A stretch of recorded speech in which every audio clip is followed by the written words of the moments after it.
नमस्कार, बहुत बहुत स्वागत है आपका। आप देख रहे हैं बहस का नंबर 1 शो ताल ठोक के, और मैं हूं आपके साथ अनुराग मुस्कान।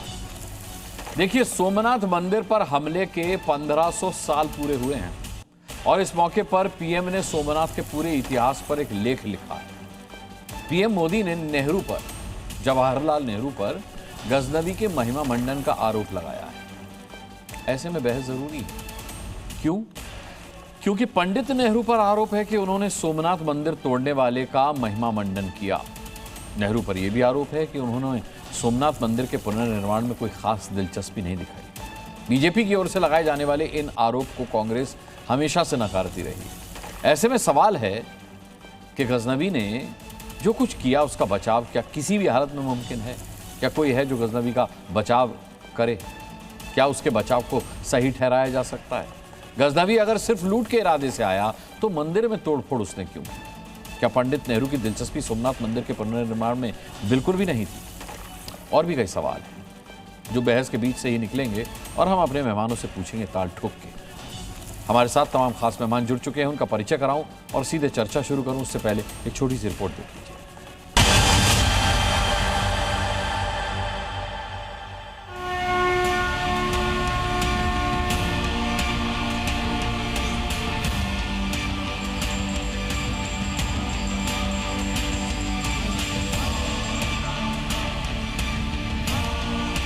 इतिहास में पढ़ाया जाता है कि साहब जो कुछ मोहम्मद गजनी ने किया सोमनाथ पे, वो तो केवल पैसा लूटने के लिए किया। और इसका स्रोत कहां से आता है? पंडित जवाहरलाल नेहरू की डिस्कवरी ऑफ इंडिया।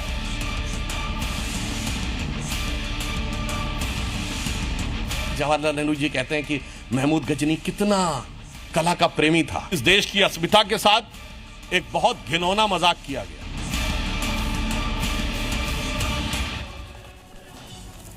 चलिए मैं परिचय करा देता हूं। हमारे साथ आज पैनल में कौन कौन मेहमान रहेंगे और फिर चर्चा की शुरुआत करते हैं। अजय आलोक हमारे साथ भारतीय जनता पार्टी के प्रवक्ता आज की डिबेट का हिस्सा होंगे, जो अभी जुड़े नहीं हैं, जुड़ने वाले हैं।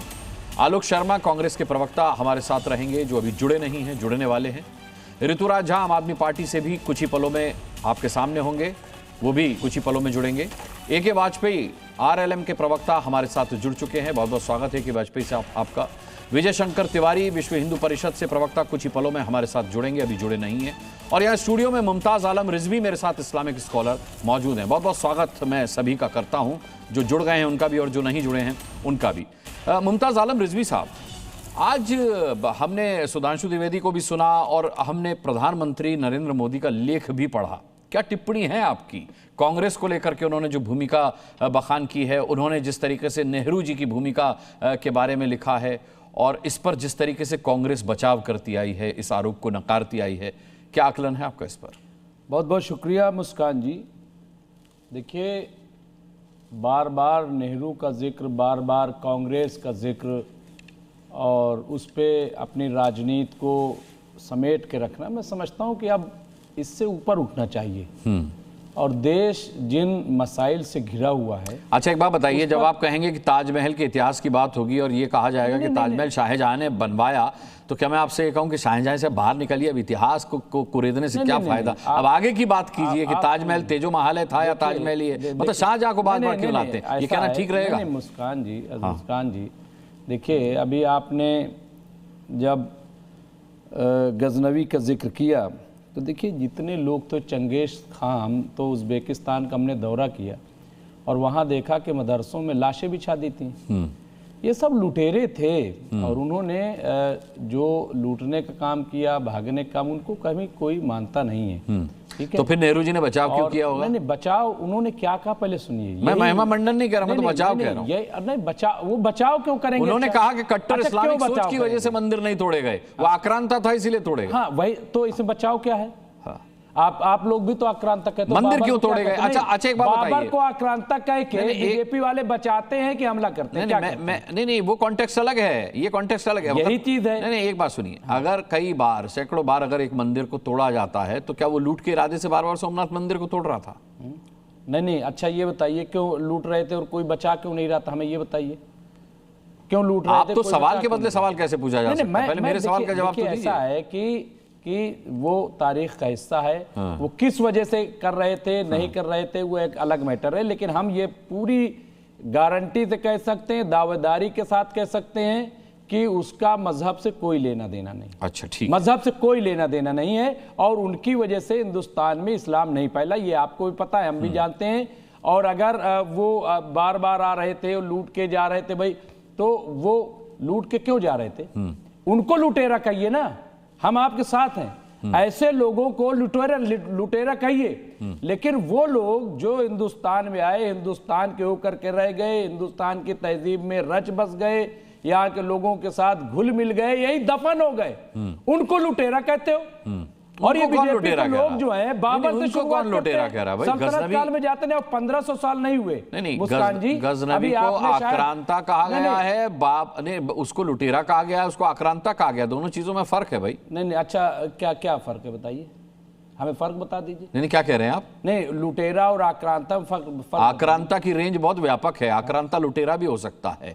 लुटेरा केवल लुटेरा रह सकता है, आक्रांता जो है वो धार्मिक सोच भी हो सकती है, जैसे आप कट्टरता कहते हैं, उसके चलते आक्रांता हो सकता है, लुटेरा नहीं हो सकता धर्मांधता की वजह से। इस्लाम में एक चीज समझ लीजिए मुस्कान जी, इस्लाम में मुलूकियत का कोई तस्वुर नहीं। इस्लाम में सरहद का कोई तस्वुर नहीं कि आप यहां से यहां तक कैसे सरहद बने, कोई तस्वुर नहीं। जहां जहां ऐसा हुआ है, ठीक है, वो शेर एक लोग पढ़ते हैं ना, बड़ा बड़ा दश्त दरिया भी ना छोड़े हमने, बहरे जुल्मात में दौड़ा दिए घोड़े हमने, जो अल्लामा इकबाल का, हम उसको नहीं मानते। क्यों नहीं मानते? क्योंकि दरिया में घोड़े दौड़ाना और इधर उधर इस तरीके से करना ये दीन नहीं है। दिलों पे राज करना, दिलों को फतेह करना, यही दीन है, यही धर्म है और यही सबको करना चाहिए। ठीक है। अजय आलोक, आपने सुना होगा मुमताज आलम रिजवी को, जब मैंने कहा कि भाई नेहरू जी ने अगर ये कहा कि अब वो केवल एक आक्रांता था, कट्टर धार्मिक सोच की वजह से उसने मंदिर नहीं तोड़े, तो क्यों नेहरू जी ने बचाव किया? तो इन्होंने टिप्पणी की कि भारतीय जनता पार्टी वाले बाबर को भी आक्रांता बताते हैं, तो क्या आप बाबर का भी बचाव करते हैं आप? हम तो बाबर को भी आक्रांता कहते हैं, औरंगजेब को भी आक्रांता कहते हैं, अकबर को भी आक्रांता कहते हैं, भले यहां मर गए हो आके। कब्र बना के जो उनकी पूजा करते रहे, मुगल वंश की जो औलाद है उनकी पूजा करेंगे। इस देश का मुसलमान को मुगल वंश की औलाद नहीं है, इस देश का मुसलमान मुगल वंश की औलाद अपने आप को नहीं मानता है, जो मानता है उनकी पूजा करते रहे। इसमें हमारी लाइन तो बिल्कुल क्लियर है। अब भाई साहब अगर अपने आप को बाबर की वंशज मानते हैं तो जाके पूजा करें मुमताज साहब, कौन मना कर रहा है? डेमोक्रेसी ये कर सकते हैं। बात वो नहीं है मुस्कान जी, आज बात ये है कि प्रधानमंत्री ने ये लिखा क्यों। ठीक है, 1000 वर्ष आज हुए सोमनाथ पे अटैक में, सिर्फ गजनी ने नहीं किया, गजनी के बाद अलाउद्दीन खिलजी ने किया, फतेह बहादुर नंबर 2 ने किया, औरंगजेब ने किया, सबों ने मंदिर तोड़ा, उसकी संपदा लूटी। यहां तक तो बात ठीक है। क्या कारण था कि 1947 नवंबर तक इस मंदिर के सिर्फ अवशेष बचे हुए थे? इस मंदिर के पुनर्निर्माण की नहीं सोची गई? मैं तो जैसे गजनी ने विध्वंस किया, वैसे मैं नेहरू जी को ही मानता हूं कि वो भी विध्वंसकारी थे हिंदू धर्म के लिए, कि उनको दिक्कत होती थी। उन्होंने कभी पुनर्निर्माण के बारे में नहीं सोचा। अगर सरदार पटेल नहीं होते नवंबर 1947 में, तो ना ट्रस्ट बनता ना सोमनाथ मंदिर आता। सोमनाथ मंदिर बनने के बाद भी राजेंद्र बाबू जब जा रहे थे, पटेल साहब तो हमारे बीच में रहे नहीं, वो तो पहले ही स्वर्ग से धार गए थे, लेकिन राजेंद्र बाबू जब जा रहे थे तो धर्मनिरपेक्षता के नाम पर आपको नहीं जाना चाहिए किसी देश के राष्ट्रपति को। नेहरू जी खुद घूमे ताजमहल में और कहें कि मेरी रूह को अंदर से सुकून मिलता है जब मैं ताजमहल घूमता हूं। हैदराबाद के चार मीनारी मस्जिद में घूमता हूं तो मुगलों के आर्किटेक्चरल स्ट्रक्चर को देख के मेरा दिल रोम रोम पुलकित हो जाता है। वो बड़ा सेकुलरिज्म है, लेकिन सोमनाथ के मंदिर जाना बड़ा कम्युनलिज्म है।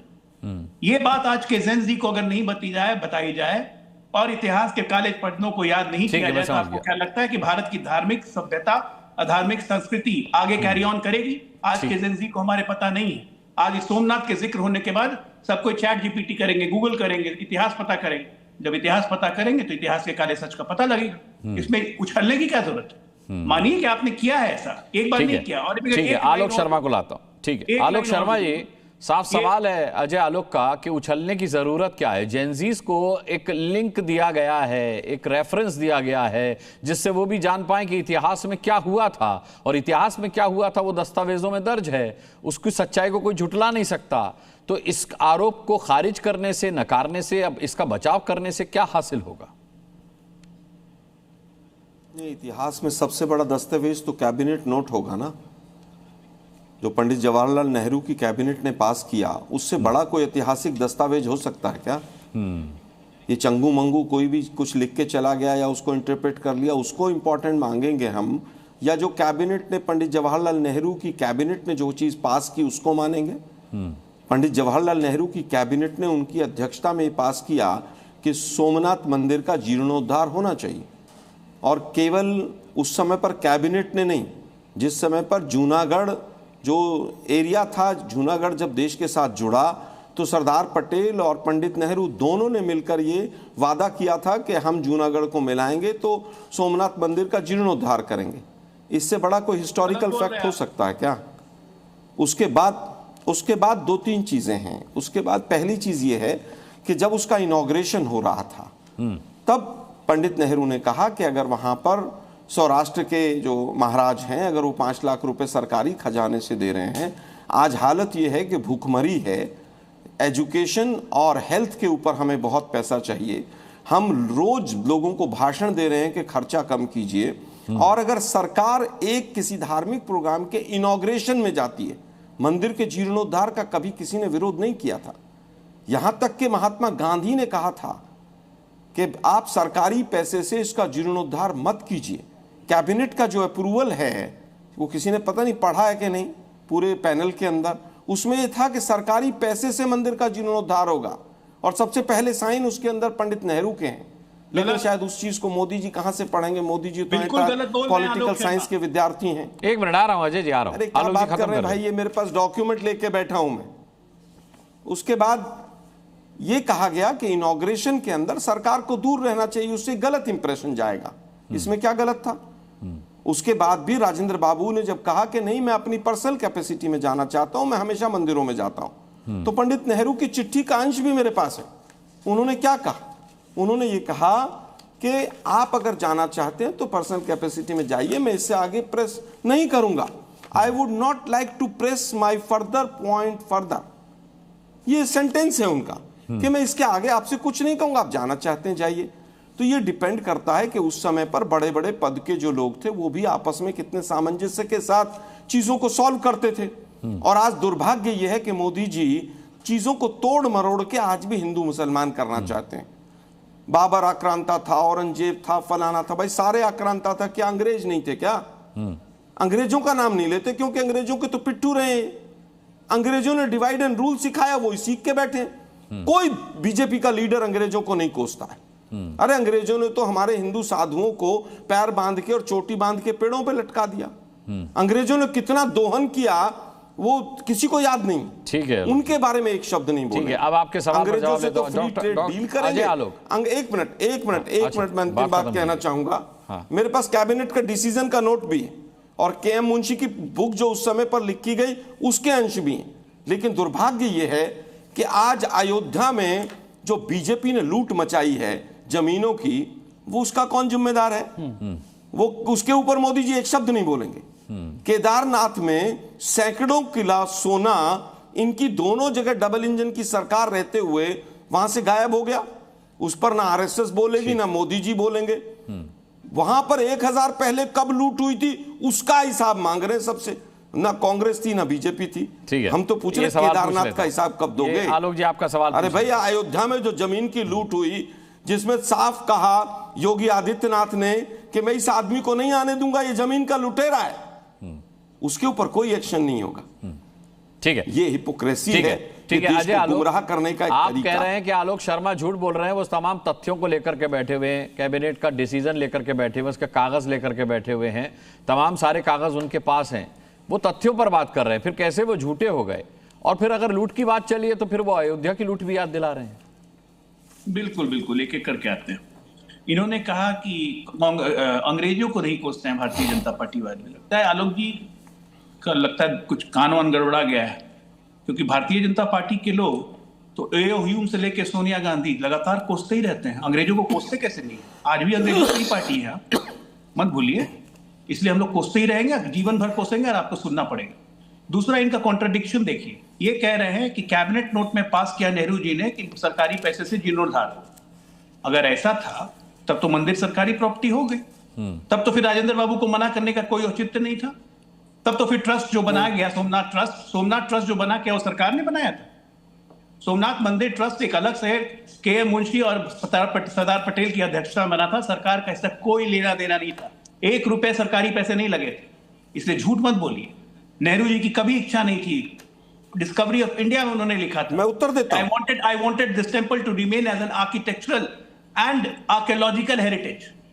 ठीक से जब किताब सब कागज पत्तर लेके बैठे हैं। तीसरी बात यह है कि 1947 का कैबिनेट नोट आपके पास कहां से आ गया गुरुदेव? प्रधानमंत्री हैं आप, या प्रधानमंत्री कार्यालय में भी घुसे हुए कि आप निकाल ले आए आर्काइव नोट, कैबिनेट नोट 1947 का? गजबे हाल में तो झूठ बोलना नेशनल टीवी में बैठ के अधड़ल्ले से कॉन्फिडेंट लाइन कि बोल के निकल जाना है। तीसरी बात, लगातार अपीजमेंट पॉलिटिक्स थी और कुछ नहीं, तुष्टीकरण की राजनीति। मोहम्मद गजनी को आप महिमा मंडित करते रहे कि वो ज्यादा अच्छा था। मैं यही बात तो लगातार कह रहा हूं कि मंदिरों में जाके दम घुटता है किसने लिखा? नेहरू ने। और मस्जिदों में जाकर इनके आर्किटेक्चरल हेरिटेज, ताजमहल में जाकर रूह को सुकून मिलता है, किसने लिखा? नेहरू जी ने। आज जब हम वैसी सच्चाई को सामने ला रहे हैं तो आपको दिक्कत क्या आ रहा है? अयोध्या की लूट, ये सफर जो है आलोक जी आप भी जानते हैं, ये सोमनाथ से अयोध्या तक का सफर 1000 वर्षों का, इसमें हमारी संस्कृति को खत्म करने की कोशिश की गई। गजनबी तो फिर भी बाहरी लुटेरा था, आक्रांता था, जो कहिए। आप कौन थे भाई साहब? ये गांधी फैमिली कौन थे? इनको क्या मतलब पड़ा था कि हिंदू सभ्यता पे बार बार चोट करो? ये बात अगर आज की हमारी जनरेशन जानती है तो आपको दर्द होता है। क्या उन्होंने चोट नहीं किया?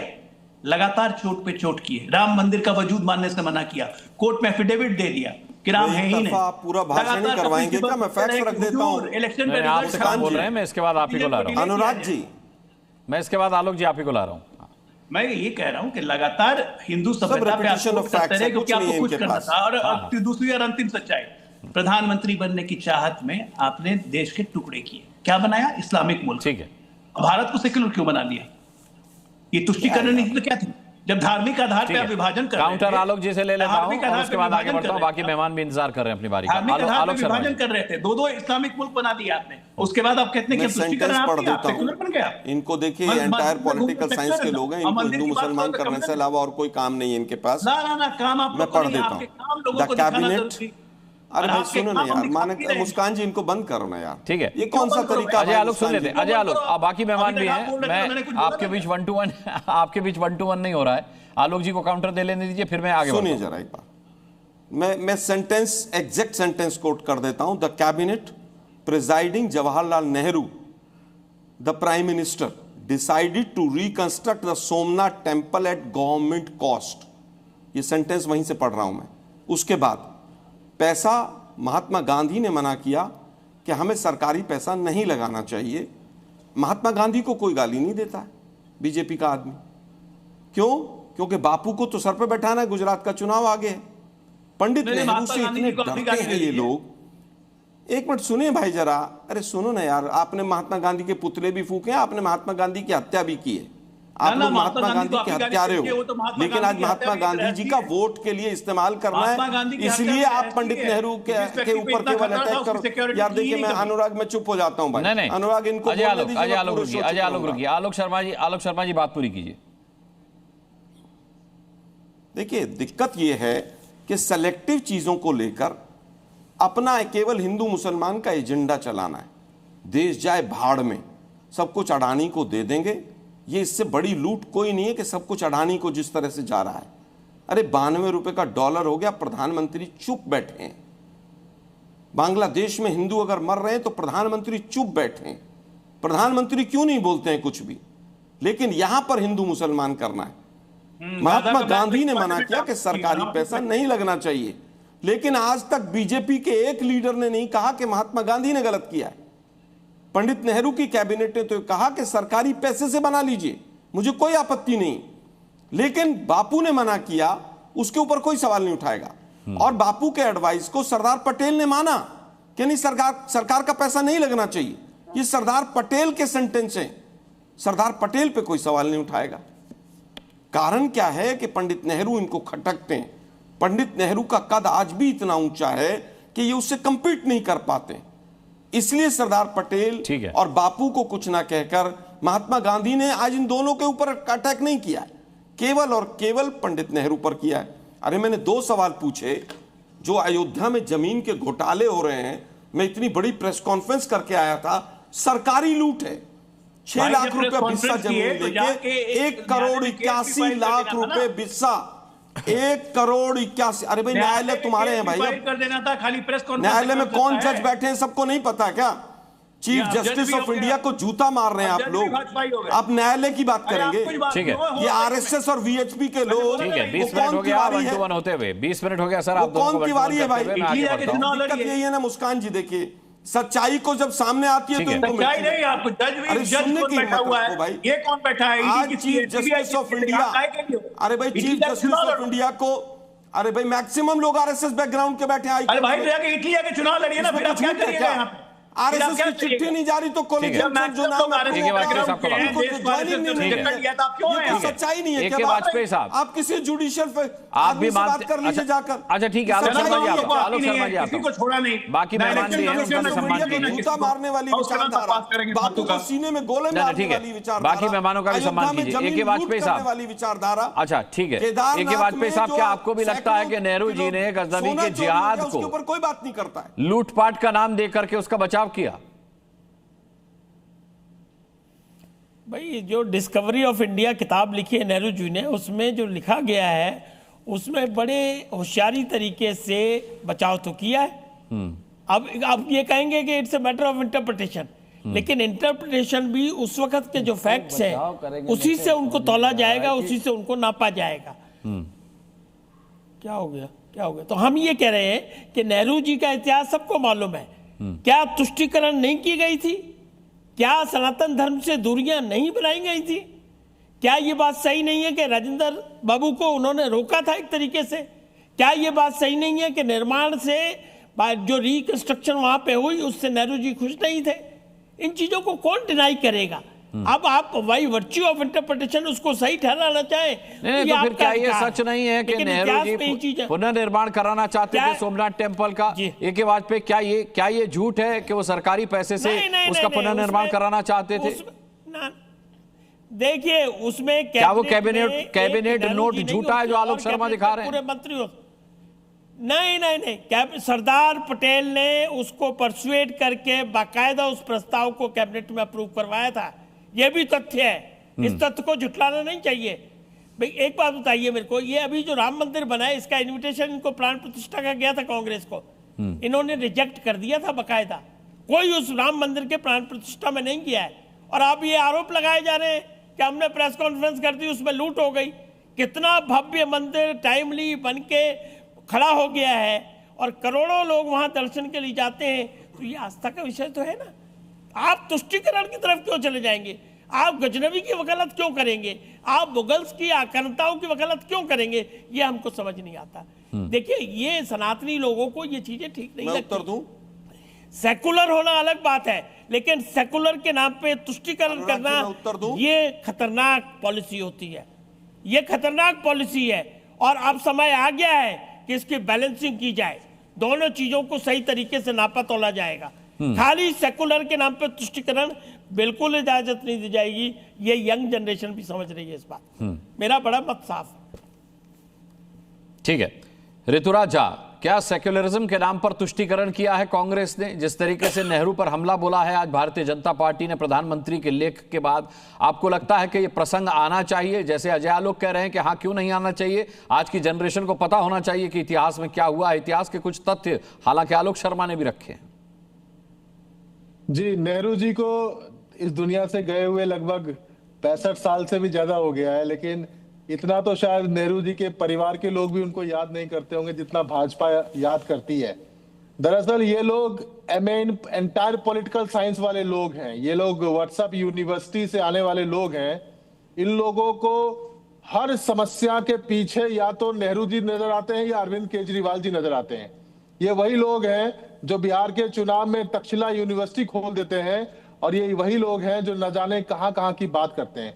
अरे सवाल ये है कि आज इतने मुद्दे हैं, आज इतने सारे के सारे जो है सो पूरी दिल्ली में पोल्यूशन का मुद्दा है, इतने बड़े बड़े मुद्दे हैं। आप बात करते हो सोमनाथ को गजनवी ने लूटा, तो साथ है कि भाई गजनवी ने तो सोमनाथ को लूटा था। आज जो है सो ये लोग किसके साथ खड़े हैं? जो मॉडर्न गजनवी है अडानी और अंबानी के साथ खड़े हैं, जो किस तरीके से लूट मचा रखा है देश के अंदर में, जल जंगल जमीन की लूट हो रही है हर जगह पे, वो तो सारा देश देख रहा है। तो ये भाजपाई जो है सो दरअसल किसी भी मुद्दे से डाइवर्ट करने के लिए उल जलूल की बात करते हैं, यही इनका इतिहास है। और झूठ बोलने में ये लोग पीएचडी हैं, इनको असल मुद्दे से कोई लेना देना नहीं है। आज देश के अंदर में बेरोजगारी एक मुद्दा है, आज पॉल्यूशन इतना बड़ा मुद्दा है, आज जो है सो करप्शन इतना बड़ा मुद्दा है, आज देखिए हर स्टेट के अंदर में किस तरीके से वोटों की लूट हो रही है, आज देखिए जल जंगल जमीन की लूट हो रही है, खनन की लूट हो रही है, हर चीज की लूट हो रही है। लेकिन इनको इस बात पे इस बात से कोई लेना देना नहीं है। इनको इतिहास में जाकर के हर चीज के लिए, हर समस्या के लिए या तो नेहरू को जिम्मेदार ठहराएंगे या अरविंद अरे भाई, जब इतिहास का रेफरेंस आएगा तो तथ्य भी सामने आएंगे ना। उसमें जबरदस्ती नेहरू को लाने की क्या बात है? अभी नेहरू जी को लेकर के तमाम तथ्य आलोक शर्मा ने भी रखे। क्या एक सेकंड सुन लीजिए ना, क्या ये इतिहास नहीं है कि ये भारतीय जनता पार्टी के नेता ये जो है सो मोहम्मद अली जिन्ना के मजार पर चादर चढ़ाने के लिए गए थे? क्या ये इतिहास नहीं है कि जो है सो नरेंद्र मोदी जी जो है सो बांग्लादेश में जाकर के कहते थे कि जो है सो हमने आजादी, बांग्लादेश की आजादी की लड़ाई में जो है सो हम जेल गए थे, हमने प्रदर्शन किया था। तो ये झूठ बोलने वाले लोग हैं, इनकी बातों पे आप लोग भी इतना ध्यान मत दिया करिए। देश के असल मुद्दे बेरोजगारी है, देश के असल मुद्दे महंगाई है, देश के असल मुद्दे जो है सो पॉल्यूशन है, जो लोगों का दम घोटू हवा से जो है सो जीना हराम हो रखा है। लेकिन इन लोगों को केवल व्हाट्सएप यूनिवर्सिटी चलाना है, असल मुद्दे से ध्यान भटकाना है और इनको कोई काम नहीं करना है। ठीक है, मैं ऋतुराज आता हूं आपके पास। आलोक जी, इसका जवाब आपसे मैं लूंगा, अजय आलोक, लेकिन उससे पहले विजय शंकर तिवारी को मैं लाना चाहूंगा। विजय शंकर तिवारी, ये ऋतुराज झा जो इल्जाम लगा रहे हैं, जो आरोप लगा रहे हैं, क्या आपको लगता है कि सही है कि कई तरह की लूट से ध्यान भटकाने के लिए गजनवी की लूट पर ध्यान केंद्रित किया जा रहा है और नेहरू जी को का नाम लगाया जा रहा है, उनका नाम बीच में लाया जा रहा है? देखो, मुझे लगता है अनुराग जी, ऋतुराज झा जी जो बात कही है, जो राजनीतिक कुछ चर्चाएं की हैं, वो आलोक जी बैठे हैं, अजय आलोक जी बैठे हैं, ये चर्चा कर लेंगे और ये आपको तथ्य भी दे देंगे, ये सारे रिकॉर्ड इनके पास हैं। लेकिन कुछ विषय और हो गए अनुराग जी जिनकी चर्चा मैं करना चाहूँगा कि सोमनाथ मंदिर के पुनर्निर्माण के जो आधारभूत स्तंभ थे वो के मुंशी जी थे और उसके ट्रस्ट के अध्यक्ष भी थे। अभी बात आ रही थी, हमारे मित्र हैं आलोक जी, बहुत हम एक दूसरे का सम्मान करते हैं, तो यही चर्चा आ रही थी कि नेहरू जी ने कहा कि सरकारी पैसा नहीं लगना चाहिए, गांधी जी ने कहा बिल्कुल ठीक बात, लेकिन पैसा मांगा किसने था? जो सोमनाथ ट्रस्ट बना था उसमें किसी ने यह कहा था कि सरकारी पैसे से बनेगा? किसी ने नहीं कहा था। एक मत से ये बात तय थी कि ये पैसा समाज के पैसे से ही ये मंदिर बनेगा।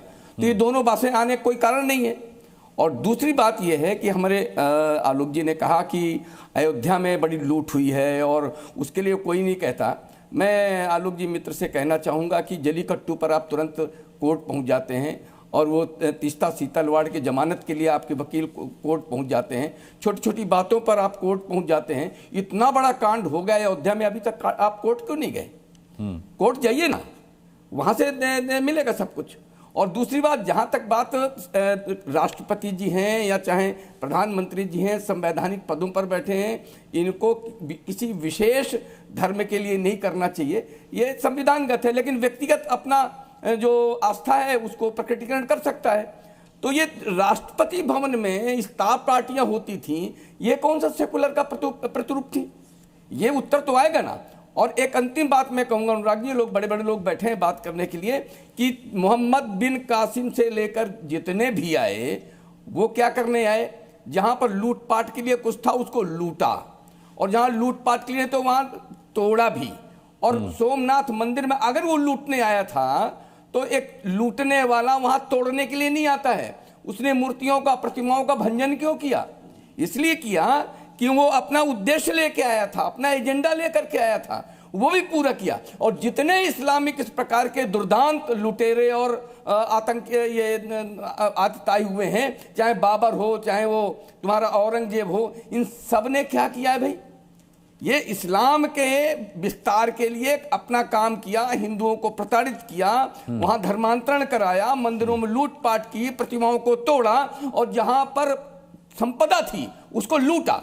तो ये सब कुछ हुआ है, उसको नकारने का काम क्यों होना चाहिए भाई? चाहे नेहरू जी हो, चाहे कांग्रेस हो, चाहे कोई हो, चाहे ऋतुराज झा हो, उनको बचाने की कोशिश क्यों कर रहे हैं भाई? जिन्होंने किया है उसको सामने रखिए, और सरकार का सेकुलर सरकार हिंदू चिंतन बेसिक उसका मानस सेकुलर है। और अगर ऐसा नहीं हुआ होता तो पहली मस्जिद चेरामन में केरल में चेरामन जी नहीं बनवाई। विजय शंकर तिवारी, आपका सवाल मैं आलोक शर्मा से पूछता हूं। आलोक शर्मा जी, विजय शंकर तिवारी साफ तौर पर पूछ रहे कि मैं नेहरू जी को किसने बताया था कि कट्टर इस्लामिक सोच की वजह से मंदिर नहीं तोड़ा गया था, लूटपाट के इरादे से तोड़ा गया था। अगर लूटपाट करनी होती तो गजनवी लूटपाट करता और चला जाता। मंदिर तोड़ने के पीछे कौन सी सोच रही होगी जिसके बारे में नेहरू जी को इल्म हो गया सालों बाद?